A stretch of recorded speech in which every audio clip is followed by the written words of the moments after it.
الرحيم إن الحمد لله نحمده ونستعينه ونستغفره ونعوذ بالله من شرور أنفسنا ومن سيئات أعمالنا من يهد الله فلا مضل له ومن يضلل فلا هادي له أشهد أن لا إله إلا الله وحده لا شريك له وأشهد أن محمدا عبده ورسوله أما بعد.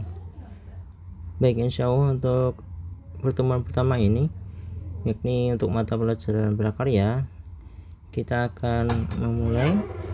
Baik, untuk mata prakarya untuk kelas 9 semester 1 ini kita akan belajar mengenai materi budidaya ikan konsumsi.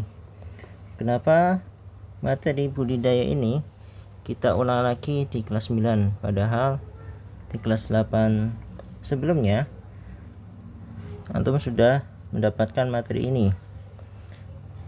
Hal ini dikarenakan ada penyesuaian kurikulum K13.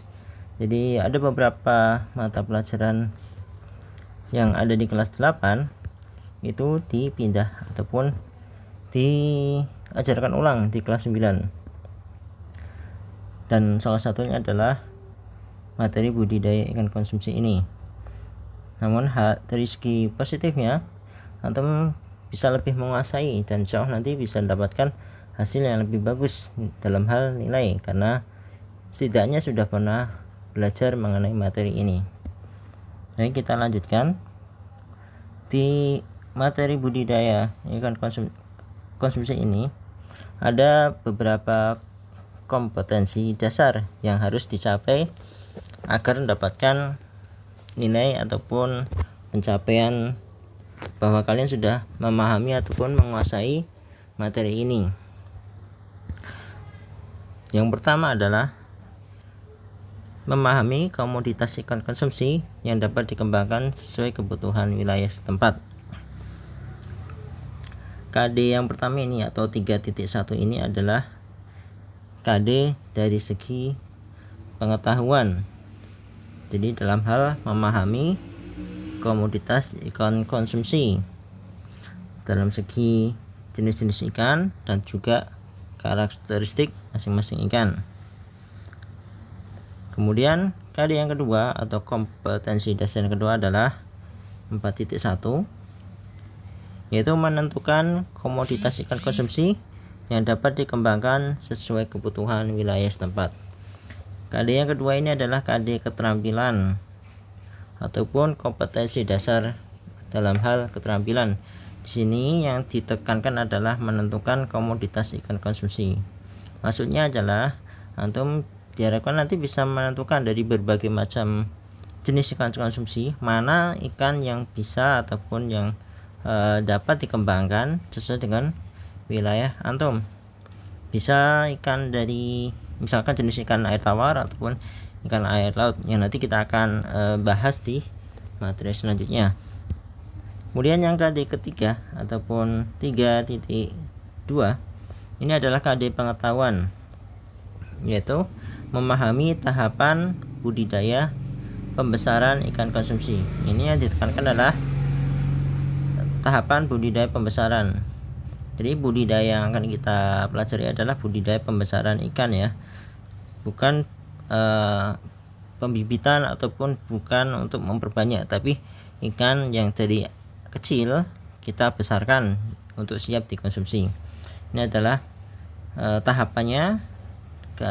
Diharapkan antum bisa memahaminya dari segi pengetahuan. Kemudian dari KD keterampilan, dari segi keterampilannya atau KD yang keempat 4.2 adalah mempraktikkan budidaya pembesaran ikan konsumsi. Nah, ini adalah dari segi keterampilannya. Ini secara berurutan ya. Yang pertama tadi adalah untuk memahami dulu, kita belajar pengetahuan mengenai jenis-jenis ikan konsumsi dan sebagainya. Kemudian dari pelajaran pengetahuan tersebut, keterampilannya paling nggak minimal didapatkan adalah bisa menentukan atau memilih ikan konsumsi yang dapat dikembangkan. Kemudian tadi pengetahuannya selanjutnya adalah memahami tahapan budidaya. Di sini adalah cara-cara pembudidayaan pembesaran ikan konsumsi. Kemudian untuk keterampilannya adalah untuk mempraktekannya. Oke, itu adalah KD ataupun kompetensi dasar yang minimal dicapai ketika sudah selesai dalam belajar mengenai materi budidaya ini. Kita langsung masuk ke pertama ya. Pertama adalah pengertian budidaya ikan konsumsi. Mungkin sudah paham ataupun dulunya sudah hafal mengenai pengertiannya, tapi tidak ada salahnya kita mengulang. Pengertian dari budidaya ikan konsumsi yaitu pengertian adalah memperbanyak, merawat, menjaga kelestarian ikan dalam kegiatan yang dilakukan oleh orang dalam rangka memenuhi kebutuhan manusia. Di sini adalah poin-poinnya.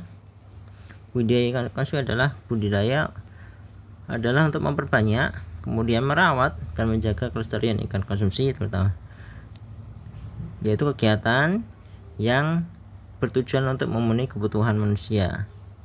Itu adalah pengertian budidaya ikan konsumsi. Nah, adapun pengertian ikan konsumsi sendiri adalah ikan yang sering digunakan sebagai bahan lauk pauk dan sering menjadi pilihan untuk dikonsumsi. Nah, dari sini maka sudah dikerucutkan ya, bahwa ikan konsumsi adalah ikan yang dikonsumsi ataupun dijadikan lauk pauk. Jadi misalkan nanti jenis-jenis ikan konsumsi adalah ikan-ikan yang dijadikan lauk pauk ya, bukan nanti misalkan ikan hias masuk di sini, bukan. Misalkan ditanyakan sebutkan contoh-contoh ikan konsumsi, nanti misalkan antum jawab ikan cupang ataupun ikan koi, itu juga termasuk ikan tapi bukan ikan konsumsi, karena beberapa ikan tersebut adalah tidak untuk dikonsumsi atau dimakan ya, tapi sebagai ikan hias. Maka di sini harus ditekankan bahwa ikan konsumsi adalah ikan yang dikonsumsi atau dijadikan lauk ya, bahan lauk atau untuk dimakan. Nah, untuk ikan konsumsi itu sendiri itu bisa dibagi menjadi dua untuk mempermudahnya. Ikan yang berasal dari, yang pertama ya, ikan yang berasal dari darat, dari perairan darat maksudnya.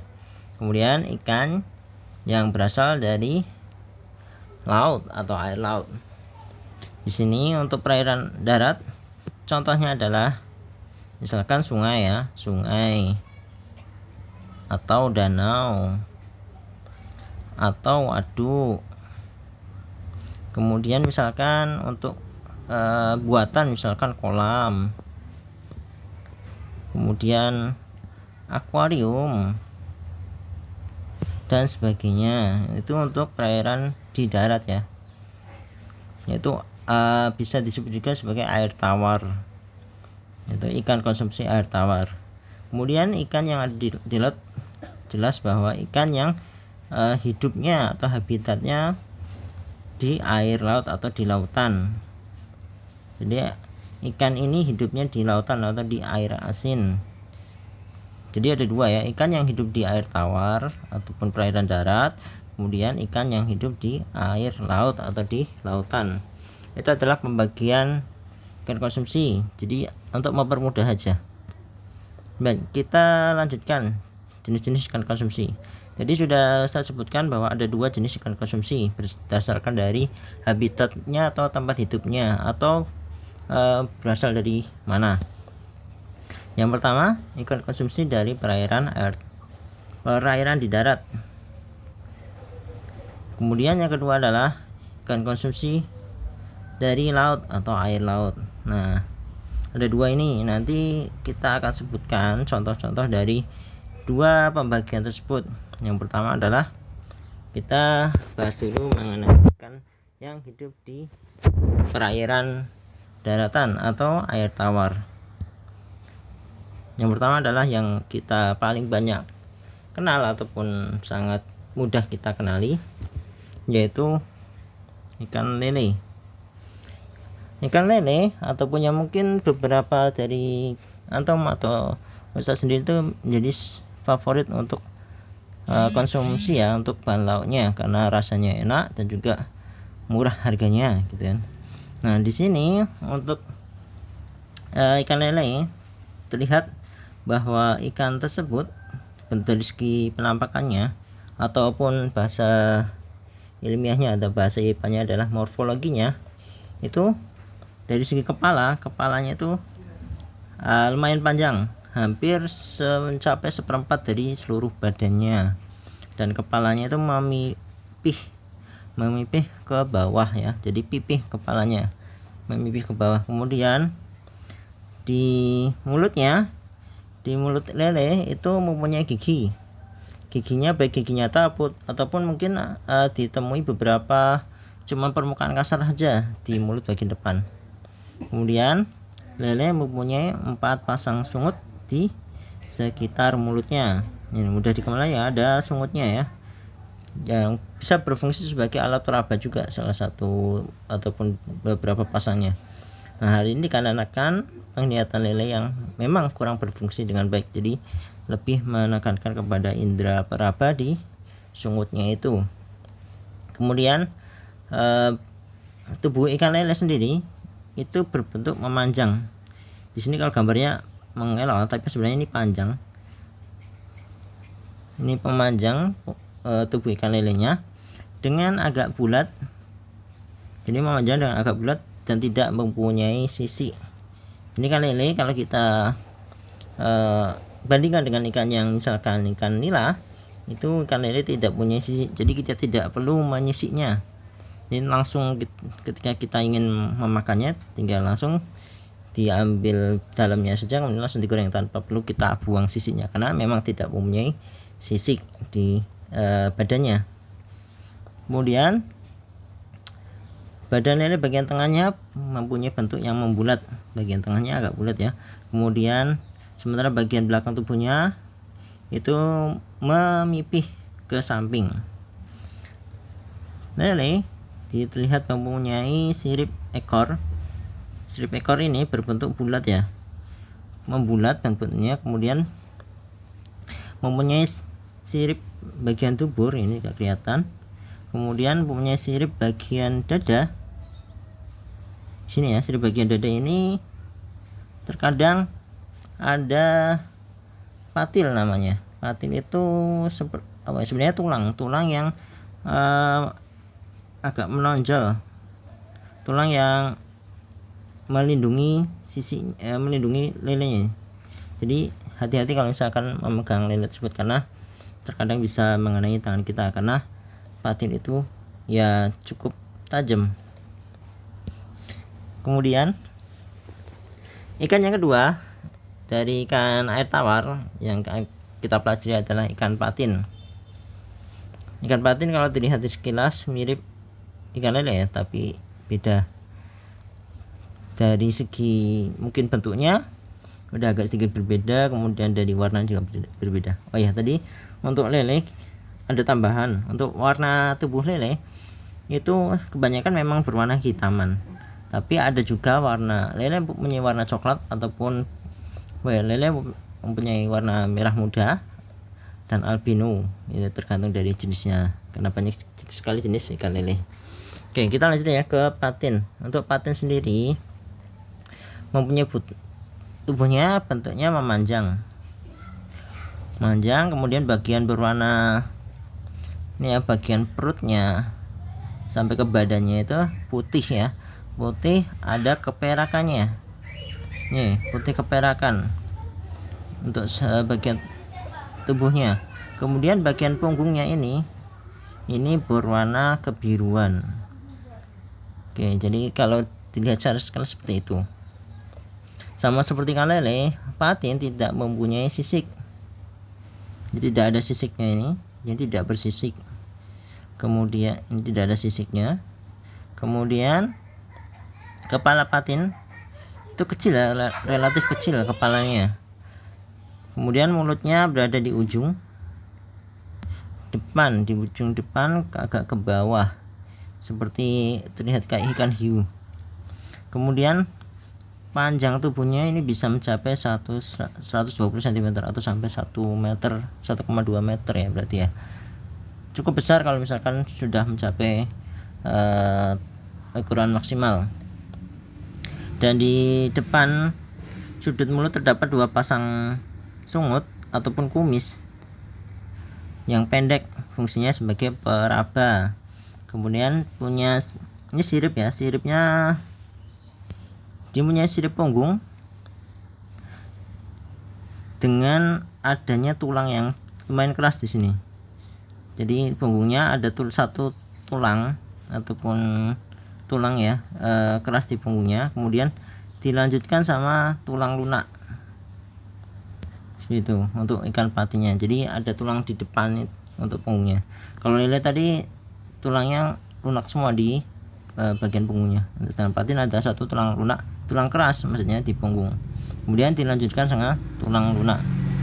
Kemudian sama seperti lele juga, patin mempunyai patil.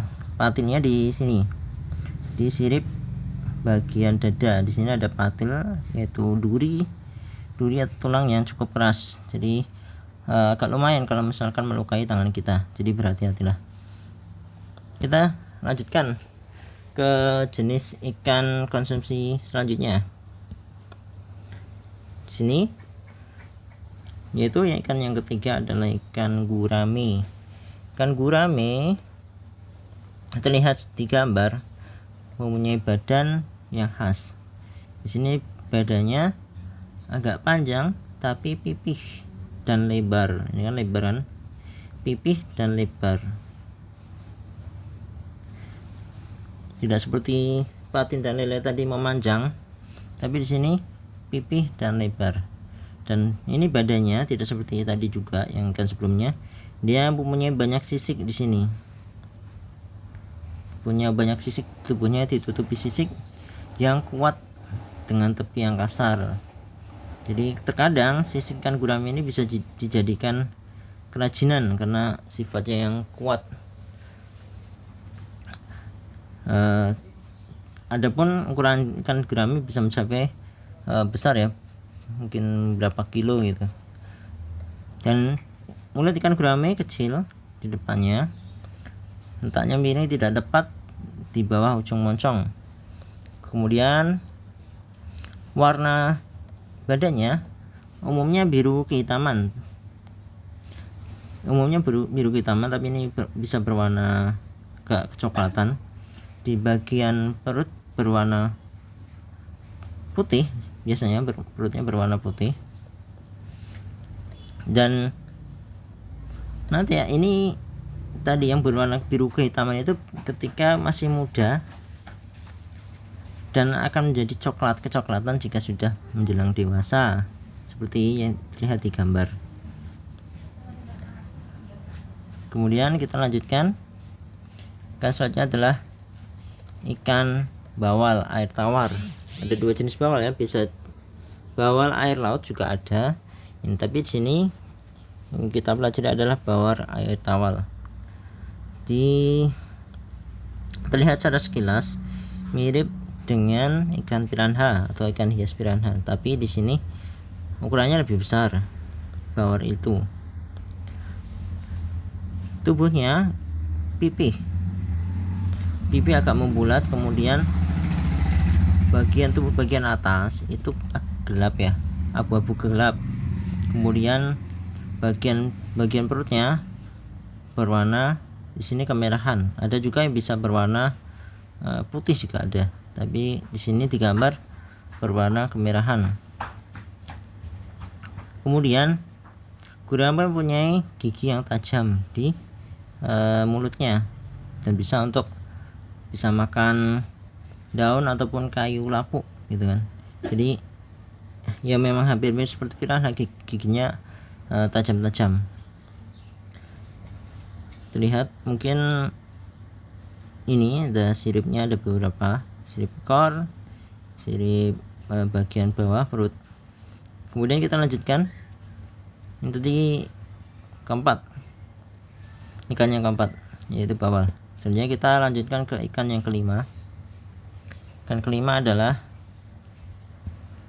ikan nila. Ikan nila mungkin ikan yang kedua yang familiar atau biasa kita konsumsi ya setelah lele, karena banyak sekali dijual oleh pedagang ikan atau sebagai untuk dimakan. Ikan nila mempunyai bentuk tubuh bulat agak pipih ya, seperti ikan gurame tadi. Dia punya agak berbentuk bulat kemudian pipih, dan pada bagian badannya ini ya, seluruh badannya itu ditutupi oleh sisik, bersisik juga seperti gurame, cuman sisiknya tidak terlalu keras. Kalau tadi sisik ikan gurame keras, ini tidak terlalu keras.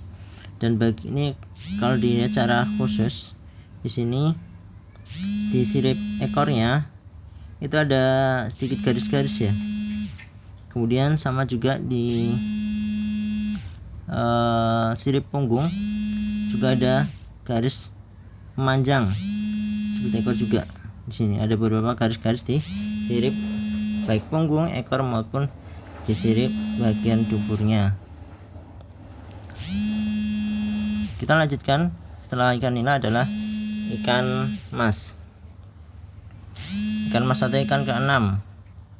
Ikan mas ini mungkin menganggap bahwa ikan mas itu ikan hias, tapi ada jenis ikan mas yang untuk dikonsumsi, tidak hanya ikan hias saja. Di sini bisa contohkan ikan mas yang dikonsumsi. Mungkin beberapa ada yang dinamakan ikan tombro, ada yang menamakan ikan tombro juga, sama seperti ikan mas, cuma namanya berbeda. Di sini ikan mas mempunyai ciri-ciri tubuh bentuknya memanjang, kemudian memipih tegak. Jadi kalau ikan nila itu pipih bulat ya, tapi ini pipih memanjang ya. Kemudian mulut terletak di ujung tengah ya, dan bisa ditonjolkan. Dan terkadang di sini ada di mulutnya ada satu pasang sungut. Terkadang beberapa seperti ikan koi ada satu pasang sungut yang tidak punya fungsi. Kemudian ikan mas untuk siripnya, jumlah siripnya sama seperti ikan nila. Ada sirip punggung, sirip ekor, sirip dubur, ada sirip perut, dan juga sirip bagian dada, ada semuanya. Kemudian untuk warna ikan mas sendiri ada yang berwarna kehitaman, ada juga yang berwarna keemasan, ada juga yang berwarna kemerahan. Ya, memang banyak sekali beberapa jenis ikan mas. Kita ada contoh-contoh 6 ikan air tawar atau ikan konsumsi air tawar yang Ustadz berikan. Kemudian yang kedua adalah tadi contoh ikan air tawar. Sekarang kita masuk kepada ikan konsumsi dari laut atau ikan air laut. Di sini Ustadz sebutkan saja karena tidak akan terlalu banyak dibahas mengenai teknik pembesarannya dan juga tahapan pembesarannya. Yang kalian kita pelajari kebanyakan ikan air tawar karena mudah untuk diperoleh. Yang pertama adalah contoh ikan air laut yang pertama, yaitu adalah ikan kerapu. Di sini terlihat cara sekilas saja bentuknya. Kerapu bentuknya seperti ini. Jadi karena hidupnya di daerah karang-karang, maka dia bentuknya hampir seperti karang ya, ada bentol-bentolnya, kemudian mirip seperti batu. Jadi kalau terlihat dari jauh mungkin tidak terlalu kelihatan bahwa itu ikan. Kemudian ada ikan yang kedua adalah ikan baronang. Seperti ini bentuknya, ikannya cukup bulat, kemudian punya beberapa warna kuning di siripnya dan juga di beberapa bagian kepalanya, dan juga ada bintik-bintik seperti ini. Kemudian yang ketiga adalah ikan kakap merah. Ini yang mungkin hampir sama seperti ikan mas ya. Ikan nila. Hampir sama seperti ikan nila bentuknya. Cuma di sini bedanya untuk ukurannya agak sedikit melebar ke atas, dan kemudian ini hidupnya di laut. Ikan kakap merah. Ada juga ikan kakap putih. Ikan kakap putih seperti ini, panjang dan agak selahnya melebar juga. Ini akan ikan kakap putih dan kakap merah. Jadi Yang ketiga adalah ikan kakap merah, dan yang keempat adalah ikan kakap putih. Jadi itu saja mungkin beberapa contoh ikan konsumsi dari lautan, yaitu yang pertama adalah ikan kerapu, yang kedua adalah ikan baronang, ketiga adalah ikan kakap merah, keempat adalah ikan kakap putih. Oke, kita lanjutkan ke materi selanjutnya, yaitu manfaat dari budidaya ikan konsumsi. Tentu saja dalam hal budidaya ikan konsumsi ada banyak sekali manfaat yang bisa kita peroleh. Yang pertama adalah menjadi sumber pendapatan. Ini tentunya bagi seorang pelaku budidaya ataupun kita sebut dengan petani budidaya. Nah, ini menjadi peluang usaha yang menjanjikan dan memberikan kesempatan untuk menghasilkan pendapatan. Jadi hampir sama seperti budidaya tanaman sayuran ya, cuman di sini adalah yang dibudidayakan adalah ikan konsumsi. Jadi menjadi sumber pendapatan. Yang kedua adalah kebutuhan gizi. Jadi memenuhi kebutuhan gizi. Ikan konsumsi ini itu mempunyai gizi yang dibutuhkan oleh tubuh. Jadi ketika kita mengkonsumsi ikan yang tadi bisa contohkan, bisa menambah gizi kita. Dan tentunya ketika kita budidaya sendiri, kita bisa memenuhi kebutuhan kita sendiri, ataupun jika kita sebagai petani, maka kita bisa memenuhi kebutuhan gizi baik kita sendiri maupun orang lain. Kemudian yang ketiga adalah permintaan yang tak berkurang. Dalam hal ini, jika tidak ada yang membudidayakan ikan konsumsi, misalkan ikan nila, ikan gerami, ikan lele itu kita tangkap dari alam, tentunya permintaan akan semakin bertambah dan jumlah ikan yang diperoleh karena ditangkap terus maka akan semakin berkurang. Oleh karena itu, dengan adanya budidaya maka bisa memenuhi permintaan yang diinginkan. Kemudian yang keempat adalah kemudahan perawatan. Ini berbeda dengan ikan hias yang mempunyai banyak sekali aspek untuk diperhatikan. Bahwasanya untuk ikan konsumsi terutama ikan lele itu mudah perawatannya. Jadi tidak terlalu ribet dan tidak akan memakan banyak sekali aspek untuk diperhatikan. Kemudian yang kelima adalah modal usaha minim. Di sini modalnya tidak terlalu banyak, cukup kita sediakan wadah, kemudian ikan itu sendiri, kemudian pakan dan tentunya air, maka cukup kita sudah bisa untuk budidaya ikan konsumsi. Kemudian yang keenam adalah pekerjaan yang sederhana. Seperti yang sudah disebutkan tadi di poin keempat, kemudian perawatan, maka ini menjadi sebuah pekerjaan yang sederhana karena tidak memerlukan banyak sekali perawatan. Cukup diberikan makan secara rutin dan untuk menjaga kualitas airnya, maka insya Allah menjadi pekerjaan yang sederhana. Kemudian peralatan yang tidak sulit ditemukan. Ketujuh, di sini peralatan budidaya sudah banyak sekali ditemukan di toko-toko ya, di toko-toko peralatan itu sudah banyak yang jual. Misalkan untuk wadahnya terpal, dan juga untuk misalkan pakannya sudah ada dan sebagainya. Kemudian mudah untuk memasarkannya. Ini di sini kebutuhannya adalah untuk konsumsi sehari-hari, maka insya Allah untuk mudah untuk dipasarkan karena untuk semua kalangan, tidak hanya untuk sebagai komunitas saja. Jadi untuk semua kalangan insya Allah bisa untuk dipasarkan. Kemudian terakhir adalah harga jual yang menguntungkan. Ini yang tadi yang menjadi poin pertama tadi, jadi sumber pendapatan, maka mendapatkan harga yang menguntungkan, harga jual yang menguntungkan. Kita adalah beberapa manfaat budidaya ikan konsumsi. Ada 9 ya. Oke, sebelum kita lanjutkan, untuk materi pertemuan pada kali ini cukup sampai manfaat saja. Insya Allah nanti di pertemuan selanjutnya kita akan bertemu dengan pembahasan yang lain. Sebelum kita akhiri, ada tugas ya, tugas yang harus dikerjakan.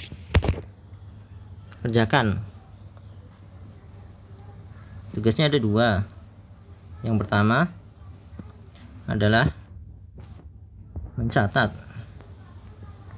bukan mencatat ya, mengupload, memfoto catatan, kemudian diupload. Nanti untuk uploadannya di Google Form ya, di Google Form yang Ustaz nanti akan berikan. Kemudian yang kedua adalah mengerjakan soal. Mengerjakan soal. Oke, ada 2. Yang pertama ini untuk tadi apa yang sudah Ustaz berikan ataupun jabarkan tadi, untuk dicatat. Catatannya itu difoto dan diberikan nama, kemudian diupload di Google Form.